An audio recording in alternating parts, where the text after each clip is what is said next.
పోలవరానికి శాపం ఎవరో తేలిపోయింది. కమిషన్ల కోసం పోలవరం కథను మార్చేసిన కథానాయకుడెవరో నిర్ధారణ జరిగిపోయింది. ఇన్నాళ్ళు వైఎస్ జగన్ పై బురద జల్లి సీఎం చంద్రబాబుకి దిమ్మ తిరిగే షాక్ తగిలింది. ఇప్పుడు పోలవరాన్ని నిండా ముంచేసింది చంద్రబాబు ప్రభుత్వ తప్పిదాలే అని సాక్షాత్తు కేంద్ర ప్రభుత్వం నియమించిన అంతర్జాతీయ నిపుణుల కమిటీ తేల్చింది. డయాఫ్రామ్ వాల్ విధ్వంసకారుడు ముమ్మాటికి సీఎం చంద్రబాబే అని కుండబద్దలు కొట్టింది. దీంతో ఇన్నాళ్లు డయాఫ్రామ్ వాల్ విషయంలో వైఎస్ జగన్ పై అభాండాలు వేసిన సీఎం చంద్రబాబు ఎల్లో మీడియా బండారం బట్టబయలైంది. చంద్రబాబు ముఖ్యమంత్రి కాకముందు అయ్యాక కూడా పోలవరం ప్రాజెక్టుపై ఒక్కటే అబద్ధాన్ని పదే పదే చెప్పేవారు. పోలవరం ప్రాజెక్టులో డయాఫ్రమ్ వాల్ కొట్టుకుపోవడానికి, తద్వారా నిర్మాణంలో జరుగుతున్న జాప్యానికి వైఎస్ జగన్ ప్రభుత్వమే కారణమంటూ ఏళ్ల తరబడి ఆయన ఎల్లో మీడియా బురద చల్లాయి. ఈ మధ్య శ్వేతపత్రంలో కూడా అదే అబద్ధాన్ని కళ్లార్పకుండా చెప్పారు సీఎం చంద్రబాబు. ఇప్పుడు వైఎస్ జగన్ పై బురద చల్లిన వాళ్ల గోబలు గుయ్యమనేలా అంతర్జాతీయ నిపుణుల కమిటీ నివేదిక ఇచ్చింది.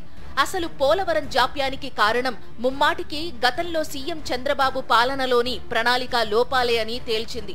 పోలవరం ప్రాజెక్టు డయాఫ్రమ్ వాల్ ధ్వంసం కావడానికి, ప్రధాన డ్యాం నిర్మాణ ప్రాంతంలో విధ్వంసం చోటు చేసుకోవడానికి ముమ్మాటికి చంద్రబాబు ప్రభుత్వ తప్పిదమే కారణమని అంతర్జాతీయ నిపుణుల కమిటీ కుండబద్దలు కొట్టింది. గోదావరి నదికి అడ్డంగా 2016 డిసెంబర్ నుంచి 2017 జులై వరకు 1006 మీటర్లు, 2017 డిసెంబర్ నుంచి 2018 జూన్ వరకు 390.6 మీటర్ల పొడవున మొత్తం 1396.6 ప్రధాన డ్యాం గ్యాప్ 2లో డయాఫ్రమ్ వాల్ ను నిర్మించారని పేర్కొంది.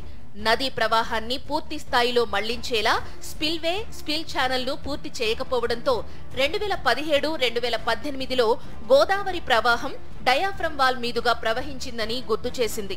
ప్రవాహ ప్రభావం డయాఫ్రమ్ వాల్ పై పడకుండా ఎలాంటి రక్షణ చర్యలు తీసుకోకపోవడంతో వరద ఉధృతికి డయాఫ్రమ్ వాల్ లో 5 చోట్ల 693 మీటర్ల పొడవున కోతకు గురై దెబ్బతిందని స్పష్టం చేస్తూ ఈ నెల 12న కేంద్ర జల సంఘానికి అంతర్జాతీయ నిపుణుల కమిటీ నివేదిక ఇచ్చింది.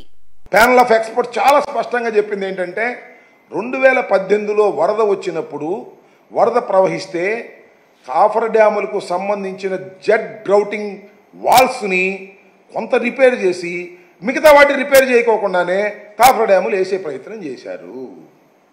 ఎంత తప్పిదమండి ఇది? చిన్న విషయమా? విధ్వంసం ఇది కాదా? 2016 తర్వాత టకటకటక అన్నీ ఒకేసారి మొదలేసేయండి అని అన్నారు. ఇది తప్పిదాం, ఇలా చేయకూడదు. This is not protocol.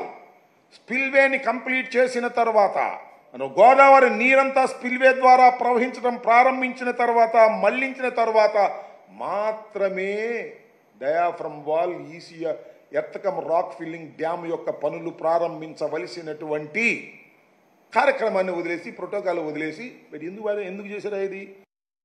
గతేడాది నేషనల్ హైడ్రో పవర్ కార్పొరేషన్ నిర్వహించిన అధ్యయనంలో 4 చోట్ల 485 మీటర్ల పొడవున డయాఫ్రమ్ వాల్ దెబ్బతిన్నట్లు తేలింది. ఎన్హెచ్పీసీ అధ్యయనం వెల్లడించిన దానికంటే 208 మీటర్లు పొడవున డయాఫ్రమ్ వాల్ అధికంగా దెబ్బతిందని అంతర్జాతీయ నిపుణుల కమిటీ తేల్చడం గమనార్హం. పోలవరం ప్రాజెక్టు నిర్మాణంలో ఎదురవుతున్న సవాళ్లను అధిగమించేందుకు సలహాలు, సూచనలు అందించేందుకు డేవిడ్ బి పాల్, అమెరికాకు చెందిన గియాస్ ఫ్రాంకో డి సిస్కో, రిచర్డ్ డొన్నెల్లి, కెనడాకు చెందిన సీస్ హించ్బెర్గర్లతో కూడిన అంతర్జాతీయ నిపుణుల బృందాన్ని పోలవరం ప్రాజెక్టు అథారిటీ, కేంద్ర జల సంఘం ఎంపిక చేసింది. ఈ బృందం జూన్ 29, జులై 4 మధ్య పోలవరం ప్రాజెక్టు పనులను క్షేత్రస్థాయిలో పరిశీలించి రాష్ట్ర జలవనరుల శాఖ, సిడబ్ల్యూసీ అధికారులతో చర్చించి గత నెల 7న ప్రాథమిక నివేదికను సిడబ్ల్యూసీకి ఇచ్చింది. పూర్తి నివేదికను ఈ నెల 12న సిడబ్ల్యూసీకి అందజేసింది. ఇన్నాళ్లు వైఎస్ఆర్సీపీ అధ్యక్షుడు వైఎస్ జగన్ ఏం చెప్పారో ఇప్పుడు అదే విషయాన్ని అంతర్జాతీయ నిపుణుల కమిటీ స్పష్టం చేసింది. పోలవరం డయాఫ్రమ్ వాల్ దెబ్బతినడానికి ముమ్మాటికి చంద్రబాబే కారణమని ఎప్పటి నుండో వైఎస్ జగన్ చెప్తున్నారు. ఇప్పుడు అంతర్జాతీయ నిపుణుల కమిటీ కూడా అదే విషయాన్ని స్పష్టం చేసింది. అంతర్జాతీయ కమిటీ నివేదికతో ఇన్నాళ్లు సీఎం చంద్రబాబు, టీడీపీ నేతలు, ఎల్లో మీడియా చేసిన ప్రచారం అంతా పచ్చి అబద్ధమని స్పష్టమైంది. చంద్రబాబు నాయుడు గారి లోపాలను మనం చెబితే ఆయన కోపం వస్తుంది, కానీ చాలా పెద్దవాడు, సీనియరు. ఆయన ఏమన్నాడు తెలుసా? ఒకనొక సందర్భంలో పోలవరం ప్రాజెక్టులో కాఫర్ డ్యాములు నిర్మాణం లేకుండానే ప్రాజెక్టును పూర్తి చేయాలనేటువంటి ఆలోచన చర్చ చేశాము అంటే ఇక చంద్రబాబు నాయుడు గారికి అర్థం కాలేదా, నాకు అర్థం కాలేదా? ప్రజలు మేధావులు తేల్చాలని మనవి చేస్తున్నాం. అంతర్జాతీయ నిపుణుల కమిటీ చాలా స్పష్టంగా చంద్రబాబు పాలనలోని పాపాలను పేర్కొంది. 2017లో గోదావరిలో వరద ప్రవాహం ముగిశాక ఎగువ దిగువ కాఫర్ డ్యాంల పునాది జెట్ గ్రౌటింగ్ వాల్ ను 2018 జూన్ నాటికి పూర్తి చేశారు. కానీ ప్రవాహ ప్రభావం పడకుండా ఎలాంటి రక్షణ చర్యలు తీసుకోకపోవడంతో 2018 గోదావరి వరదలకు ఎగువ coffer dam jet grouting wall 200 నుంచి 260 మీటర్ల మధ్య దెబ్బతింది. 20 మీటర్ల లోతుతో నిర్మించిన జెట్ గ్రౌటింగ్ వాల్ పటిష్టంగా ఉందా లేదా అన్నది తెలుసుకోకుండానే ఎగువ దిగువ కాఫర్ డ్యాంల పనులను 2018 డిసెంబర్లో ప్రారంభించి 2019 మార్చి నాటికి పూర్తి చేయలేక ఇరువైపులా ఖాళీ ప్రదేశాలను వదిలేశారు. దాంతో 2019లో గోదావరి ఎగువ కాఫర్ డ్యాం ఖాళీ ప్రదేశాల గుండా అధిక ఉధృతితో వరద ప్రవహించడంతో ప్రధాన డ్యాం నిర్మాణ ప్రాంతంలో 30 మీటర్ల లోతు వరకు ఇసుక తిన్నెలు కోతకు గురై విధ్వంసం చోటు చేసుకుంది. డయాఫ్రమ్ వాల్ పూర్తిగా దెబ్బతింది. దిగువ కాఫర్ డ్యాం కూడా కోతకు గురైంది. ఇప్పుడు దాని స్థానంలో మళ్లీ కొత్త డయాఫ్రమ్ వాల్ నిర్మించాల్సిందేనని కమిటీ సూచించింది. ఇప్పుడు కొత్త డయాఫ్రమ్ వాల్ కట్టమని చెప్పడంతో పాటు వైఎస్ జగన్ హయాంలో పోలవరం ప్రాజెక్టు కోసం పారదర్శకంగా ఎంపిక చేసిన కాంట్రాక్టు సంస్థతోనే ఈ డయాఫ్రమ్ వాల్ నిర్మాణం చేపట్టాలని కేంద్ర ప్రభుత్వం ఆదేశించింది.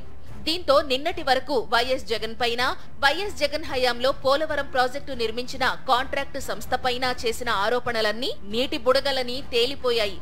ఇప్పుడు తెలుగుదేశం పార్టీ నేతలు ఎల్లో మీడియా తెల్ల మొహం వేసుకుని పక్క చూపులు చూసుకోవలసిన పరిస్థితి ఏర్పడింది.